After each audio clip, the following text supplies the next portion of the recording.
మధ్యప్రదేశ్లో ఘోర ప్రమాదం చోటు చేసుకుంది. 7 తెలుగు వాళ్ళు వెళ్తున్నటువంటి ఆ మినీ బస్ని ఎదురుగా వచ్చిన ఒక ట్రక్ ఢీకొట్టింది. అయితే మహాకుంభమేళాకు వెళ్ళేవారంతా కూడా మహాకుంభమేళాకు వెళ్ళి పుణ్యస్నానాలు ఆచరించి తిరిగి వస్తుండగా మధ్యప్రదేశ్ దగ్గర ఈ యాక్సిడెంట్ జరిగింది.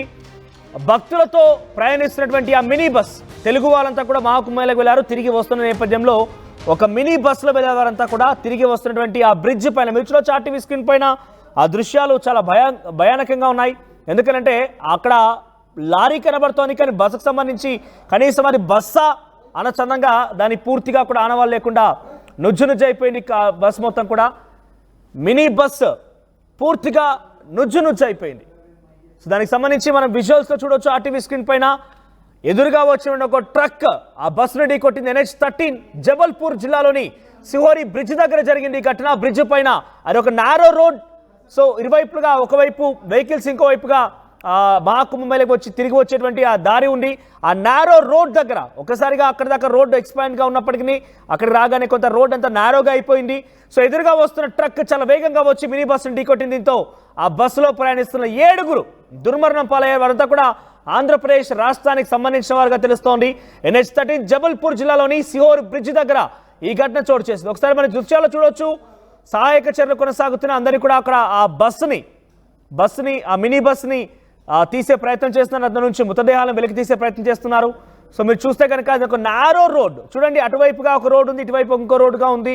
ఆ నారో రోడ్లో నుంచి 2 వెహికల్స్ పాస్ అవుతున్న సమయంలో అక్కడ లారీ కంట్రోల్ తప్పింది. దీంతో ఒకసారిగా మినీ బస్సుని ఢీకొట్టడంతో బస్సు మొత్తం కూడా నుజ్జు అయిపోయింది. 7 ప్రయాణికులు దుర్మరణం పాలే. ఒకసారి సంఘటన స్థలం నుంచి ఆ దృశ్యాలను చూద్దాం.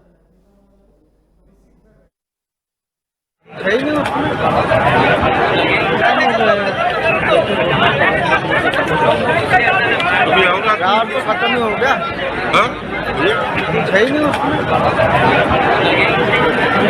और पीछे भी है ना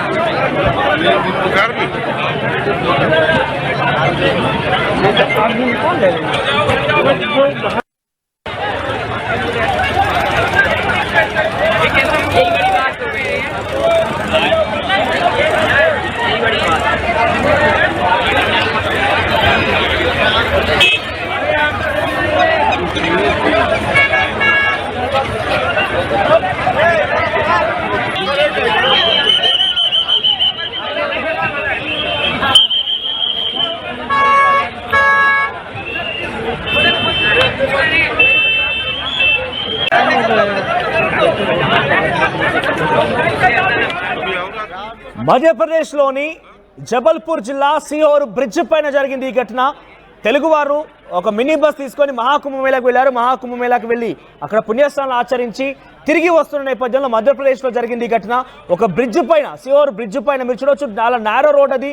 2 వాహనాలు పాస్ అవ్వాలి. అందులో వేగంగా వచ్చిన లారీ ఆ బస్సును ఢీకొట్టింది. దీంతో బస్సులో ప్రయాణిస్తున్నటువంటి 7 దుర్మరణం పాలయ్యారు. బస్సు పూర్తిగా కూడా నుజ్జు అయిపోయింది. ఆ దృశ్యాలు మనం చూడొచ్చు ఆర్టీవీ స్క్రీన్ పైన. ఆ ట్రావెలర్ బస్సు పూర్తిగా కూడా నుజ్జు అయిపోయిన ఘట్టం మనం చూస్తున్నాం. సో చాలా మంది అక్కడికి చేరుకొని సహాయక చర్యలు చేపడుతున్నారు. మృతదేహాలను వెలికి తీసే ప్రయత్నం చేస్తున్నారు.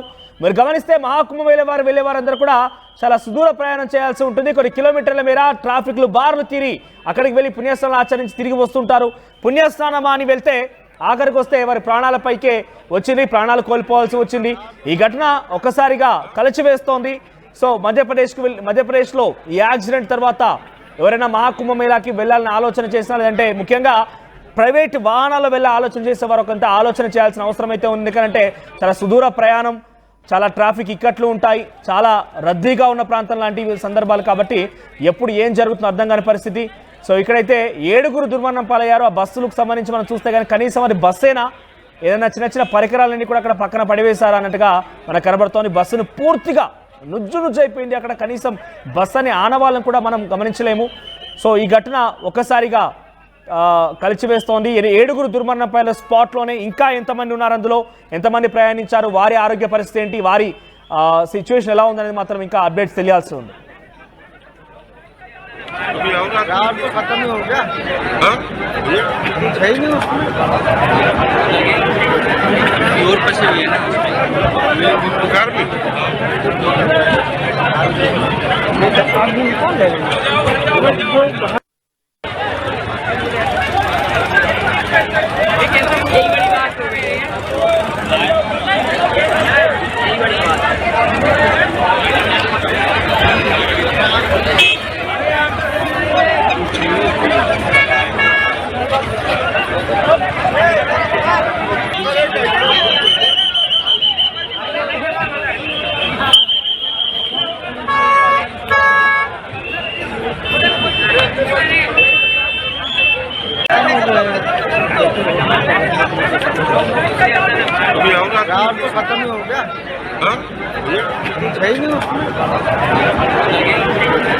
प्योर पशु है ना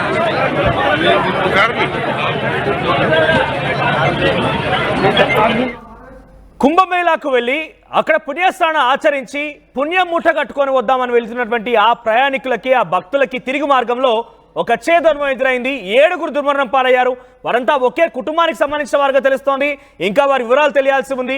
ఇంకా ఎవరైనా అందులో మరణించి ఉన్నారా, వారి ఆరోగ్య పరిస్థితి ఎలా ఉంది, వారి సిచ్యువేషన్ ఏంటి, వారికైనా గాయాలైన మాకు తెలియాల్సిన అవసరం అయితే ఉంది. మినీ బస్ పూర్తిగా నుజ్జు అయిపోయింది. మా ప్రతినిధి సీనియర్ జర్నలిస్ట్ రోహిత్ మరిన్ని అప్డేట్స్ అందిస్తారు. ఎస్ రోహిత్, ఏం జరిగింది అక్కడ, దానికి సంబంధించి ఆ మినీ బస్సులో ప్రయాణిస్తున్న తెలుగు వారు ఎవరు, వారికి సంబంధించిన సమాచారం అంతుందా? మనోజ్, ఇది చాలా దారుణమైన ఘటన, చాలా హృదయ విదారక ఘటన. పుణ్యస్నానాలను ఆచరించి తిరిగి మళ్ళీ ఇంటికి చేరుకుంటున్న క్రమంలో జబల్పూర్లో, మధ్యప్రదేశ్లోని జబల్పూర్లో ఈ ఘటన చోటు చేసుకుంది. మొత్తం ఈ ప్రమాదంలో ఒకే కుటుంబానికి చెందిన 7గురు చనిపోయినట్టుగా తెలుస్తుంది. హైవేపై వస్తూ ఉన్నప్పుడు ఒక ట్రక్ రాంగ్ రూట్ లో వచ్చింది. ట్రక్ రాంగ్ రూట్ లో వచ్చి ఈ మినీ బస్సును ఢీకొట్టింది. వాళ్ళంతా కూడా ఈ ఆధ్యాత్మిక పర్యటనకు ఆనందంగా వెళ్లారు. 144 ఏళ్లకు ఒకసారి వస్తుంది కాబట్టి ఆ పుణ్యస్నానాన్ని ఆచరించాలని ఇక్కడ నుంచి బై రూట్ వెళ్ళారు. నిజానికి ట్రైన్ టికెట్లు దొరకవు, ఫ్లైట్ టికెట్లు తీసుకోవాలంటే ఆశ్రమకోవాల్సి ఉంటుంది. కాబట్టి వీళ్ళందరూ కలిసి ఆనందంగా ఒకే కుటుంబానికి చెందిన వాళ్ళు ప్రయాగ్రాజ్ వెళ్లారు. అక్కడ పుణ్యస్నానాలను ఆచరించి తిరిగి వచ్చేటప్పుడు నిజానికి మధ్యప్రదేశ్ ఘటన జరిగిన చోటికి ఇంకా తెలుగు రాష్ట్రాలు చేరుకోవాలంటే హైదరాబాద్ కి 780 కిలోమీటర్ల దూరం వరకు ఉంటుంది. అక్కడికి వచ్చిన తర్వాత ట్రక్ రాంగ్ రూట్ లో వచ్చింది. వేగంగా వచ్చిన ట్రక్ రాంగ్ రూట్ లో వచ్చి ఈ మినీ బస్సును ఢీ కొట్టడంతో మినీ బస్సు వెళ్లి అక్కడ ఒక బ్రిడ్జ్ కి మధ్యన ఇరుక్కుపోయింది. దీంతో అసలు మినీ బస్సు ఆనవాళ్లు లేకుండా పోయింది. అందులో ఉన్న వాళ్ళంతా కూడా రక్త మడుగులో ఉన్నారు. అక్కడికి వచ్చిన వాళ్ళందరూ ఇది ఆ బస్సును చూసిన తర్వాత, వాళ్ళ ఐడి కార్డులు ఇవన్నీ చూసిన తర్వాత ఇది తెలుగు రాష్ట్రాలకు చెందిన బస్ కదా అని గుర్తించి మరొక అప్డేట్ అంతోంది. మృతులంతా కూడా హైదరాబాద్ ప్రాంతానికి సంబంధించిన వాళ్ళు, హైదరాబాద్ నాచారానికి సంబంధించిన వాళ్ళకి తెలుస్తోంది. ఒకే కుటుంబానికి సంబంధించిన వారా, ఇంటి పక్కన ఉన్న వారా, అక్కడికి వెళ్ళి మొత్తం అయితే ప్రైవేట్ వెహికల్ తీసుకొని మహాకుంభమేళాకు వెళ్ళి వస్తుండగా ఈ ప్రమాదం జరిగింది. సో హైదరాబాద్ వారి అక్కడ జరిగినటువంటి ఘటనలో సో రోహిత్, మీ దగ్గర అప్డేట్స్ ఏంటి? అదే మనోజ్, నిజంగా అక్కడ చూసిన తర్వాత ఫస్ట్ ఆ బస్ యాక్సిడెంట్ అయిన తర్వాత ఆ రిజిస్టర్డ్ నెంబర్ చూసిన తర్వాత ఇది తెలంగాణ రిజిస్టర్డ్ అని చెప్పి, తెలుగు రాష్ట్రాలకు చెందిన రిజిస్టర్డ్ వెహికల్ అని చెప్పి వీళ్ళందరూ తెలుగు వాళ్ళని గుర్తించారు. వెంటనే ఇది తెలుగు వాళ్ళనే సమాచారం అక్కడికి వచ్చింది. వెంటనే ఆ ప్రమాదం గురించి సోషల్ మీడియాలోనే వైరల్ అయింది. కానీ ఇంకా నిజంగా హైదరాబాద్ కి 780 కిలోమీటర్ల దూరంలో ఈ ప్రమాదం జరిగింది. ఇప్పుడిప్పుడే వాళ్ళని అందులో ఉన్న వాళ్ళందరినీ కూడా బయటకు తీస్తున్నారు. ఎవరైనా ప్రాణాలు తుండుంటారని వెంటనే సహాయక చర్యలు ప్రారంభించారు. ఆ గుద్దుకున్నది కూడా, ఆ వెహికల్ వచ్చి బస్సును గుద్దేసరికి ఆ రైలింగ్ కి రోడ్ కి మధ్య నిలిచిపోయింది. అది వెళ్లి అలా లేచి ఆ రైలింగ్ కి మధ్యన పడేటప్పటికి అందులో ఉన్న వాళ్ళందరూ పెద్ద కుదుపుకులోనయ్యారు. గుద్దిన తర్వాత అక్కడ ఉన్న ప్రత్యక్ష సాక్షులు కూడా అదే చెప్తారు. గుద్దిన తర్వాత కొన్ని మీటర్ల దూరం అది ఈడ్చుకుని వచ్చి ఆ రైలింగ్ ని గుద్ది అక్కడ ఒక చిన్న బ్రిడ్జ్ కింద ఉంది.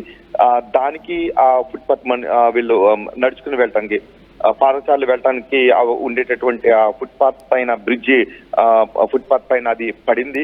వెంటనే లోపల ఉన్న వాళ్ళందరూ కూడా ఒక్కసారిగా కుదుపుకు లోనయ్యారు. మొత్తం తుక్కు అయిపోయింది.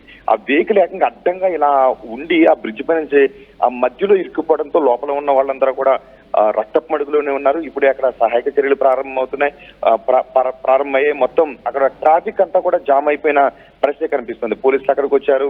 ఆ లోపల ఉన్న వాళ్ళు, ఇరుక్కున్న వాళ్ళందరినీ బయటకు తీస్తున్నారు. నిజానికి చూడగానే, ఆ ప్రదేశం చూడగానే చాలా హృదయ విదారకంగా ఉంది. అయితే వీళ్ళంతా ప్రయాగ్రాజ్ కు వెళ్లి పుణ్యస్నానాలు ఆచరించి మళ్ళీ క్షేమంగా ఇంటికి వచ్చే క్రమంలో ట్రక్ రూపంలో అక్కడ మృత్యు కబలించడం, ఆ ట్రక్ కూడా రాంగ్ రూట్ లో వచ్చినట్టుగా తెలుస్తుంది. ఆ ట్రక్ కూడా రాంగ్ రూట్ లో వచ్చి వెహికల్ ని ఢీ కొట్టడంతో ఈ ప్రమాదం జరిగినట్టుగా తెలుస్తుంది. బహుశా ట్రక్ డ్రైవర్ నిద్రమత్తులో ఉండుండొచ్చు. వీళ్ళంతా కూడా కేర్ తీసుకునే వెళ్ళి మళ్ళీ హాయిగా ఇంటికి తిరిగి వస్తున్న క్రమంలో మరికొన్ని గంటల్లో ఇంటికి చేరుకుంటాం, మరొక రోజులో ఇంటికి చేరుకుంటాం అనే సమయంలో ఈ ప్రమాదం జరగడం అత్యంత విషాదకర ఘటన. ఇంకా కుటుంబ సభ్యులకు సంబంధించి అందులో ఎవరెవరు చనిపోయారనే వివరాలు ఇంకా తెలియాల్సి ఉంది. అయితే అందులో 7గురు ఉన్నారు, 7గురు చనిపోయారు. అది తెలంగాణ రిజిస్టర్డ్ వెహికల్. ఈ వివరాలు వస్తున్నాయి. ఒక్కసారిగా తెలంగాణ రిజిస్టర్డ్ వెహికల్ కుంభమేళాకి వెళ్లి తిరిగి వచ్చేప్పుడు ఈ ప్రమాదం జరిగిందని తెలియగానే తెలుగు రాష్ట్రాల నుంచి వెళ్లిన వాళ్ళందరూ కూడా టెన్షన్ మొదలైంది. ఏ వెహికల్ లో వెళ్లారు, ఇలా ట్రావెలర్ లో వెళ్లారని తెలిసిన వెంటనే ఎవరెవరు, మన వాళ్ళు ఎవరు ట్రావెలర్ లో వెళ్లారు, మన వాళ్ళు ఎవరు ట్రావెలర్ ని బుక్ చేసుకుని వెళ్లారు అని అందరూ కూడా క్రాస్ చెక్ చేసుకుంటున్న పరిస్థితి కనిపిస్తుంది. ఎవరైతే ఇంకా కొన్ని డీటెయిల్స్ రావాల్సి ఉంది. అది ఇక్కడ తెలుగు రాష్ట్రాలకు చెందిన రిజిస్టర్డ్ వెహికల్ కాబట్టి ఒక్కసారిగా వెళ్లలో గుబులు మొదలైంది. ఇప్పుడే కొద్దిసేపటి క్రితం యాక్సిడెంట్ జరిగింది. ఇంకా పూర్తి వివరాలు రావాలి. అందులో మాత్రం ప్రస్తుతానికి 7గురు చనిపోయినట్టుగా అక్కడ నుంచి వస్తున్న సమాచారం అందుతోంది. Right. Manoj. Thank you Rohit. So మొత్తం మీద హైదరాబాద్కి సంబంధించి హైదరాబాద్ నాచారానికి సంబంధించిన వ్యక్తులందరూ కూడా కొంతమంది ఇంటి పక్కన వాళ్ళ ఒకే కుటుంబం ఎలా వెళ్ళిందనే కొన్ని అప్డేట్స్ ఇంకా తెలియాల్సి ఉంది.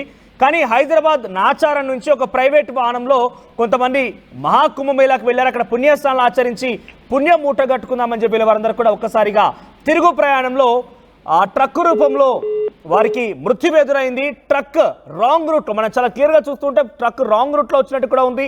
రాంగ్ రూట్లో వచ్చిన ఆ ట్రక్ ఆ నారో రోడ్లో నుంచి వెళ్తున్నటువంటి ఆ మినీ బస్సుని ఢీకొట్టింది. మీరు చూస్తే బస్సులో ఎక్కడ కనిపించడం లేదు, అది బస్సు అన్న వాళ్ళు ఎక్కడా లేవు. కేవలం ఒక బస్సుకు సంబంధించి ఆ పరికరాలని, ఆ డోర్ని, చిన్న చిన్న భాగాలని, విడి భాగాలని అక్కడ వేశారన్న చందంగా ఉంది. పూర్తిగా నుజ్జు అయిపోయింది. రేలింగ్కి ఆ ట్రక్ మధ్యలో ఇరుక్కొని 7 దుర్మరణం పాలయ్యారు. 7 స్పాట్లను మరణించారు. ఒక్కసారిగా ఈ వార్త తెలుగు వారందరికీ కనిపిస్తుంది. ఎందుకంటే చాలా సుదూర ప్రాంతానికి ప్రయాణించి ప్రైవేట్ వాహనంలో వెళ్ళిపోయి పుణ్యస్నానాలు ఆచరించి వద్దామన్నటువంటి చాలా మంది ఎక్స్పెక్ట్ చేస్తున్నారు. ఇప్పటికే వెళ్ళిపోయారు, మరికొంతమంది వెళ్తున్నారు కూడా. ఇంకా ఈ ప్రక్రియ కొనసాగుతుంది. ఈ నేపథ్యంలోనే రోడ్డు మార్గాలు వెళ్ళేటువంటి వారందరూ కూడా ఒకసారిగా ఆలోచన చేస్తున్నారు. చాలా సుదూరం వెళ్లాల్సి ఉంటుంది కాబట్టి కొంచెం ఆచితూచి వెళ్లాల్సిందన్నట్టుగా వారంతా భయభ్రాంతులకు గురవుతున్న పరిస్థితి కనబడుతోంది. ఏదేమైనా మహాకుంభమేళా వెళ్ళినటువంటి తెలుగు వారందరూ కూడా ఒక హెచ్చరిక, దయచేసి ఇంత సుదూర ప్రాంతం మీరు వెహికల్స్లో వెళ్ళడం కానివ్వండి, మీరు ఎటువంటి